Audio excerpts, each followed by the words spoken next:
లడఖ్ ఉద్యమంలో మరొక కోణం కూడా కనబడుతుంది. ఈ మధ్యనే మనం మాట్లాడుకున్నాం.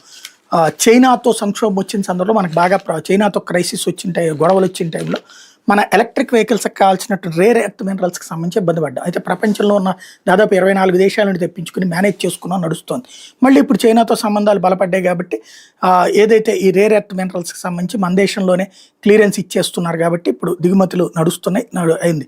అయితే ఈ లోపుగానే మోడీ సర్కార్ ఆ దేశం మీద డిపెండెన్సీ కాకుండా మన దేశంలో సహజ వనరులు ఎక్కడెక్కడ ఉన్నాయో వెలికి తీయించే పని చేసింది. కొన్ని సంస్థలకు అప్పచెప్పింది. అందులో భాగంగానే కర్నూలు జిల్లాలో బంగారం దొరుకుతుందని, అట్లాగే లడఖ్లో రేర్ ఎర్త్ మినరల్స్ దొరుకుతాయి, రాబోయే 70-80 ఏళ్లకు సరిపడినటువంటి దొరుకుతాయి అన్నటువంటి పాయింట్ చెప్పుకొచ్చారు. కాబట్టి ఇప్పుడు అక్కడ ఈ ఉద్యమాలు, లడఖ్ ఉద్యమాల వెనకాల ఉన్నది అదే.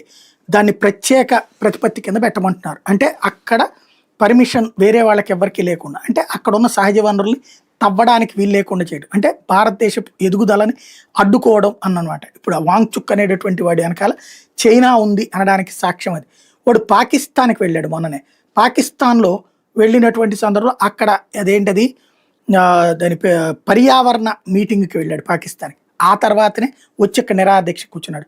ఆ తర్వాతనే నిన్న లడఖ్ ఉద్యమాలు జరిగింది. అంటే భారతదేశంలో మన సహజ వనరులకు సంబంధించి మన మీద జరిగే కుట్రకు సంబంధించినటువంటి సాక్ష్యం ఇది.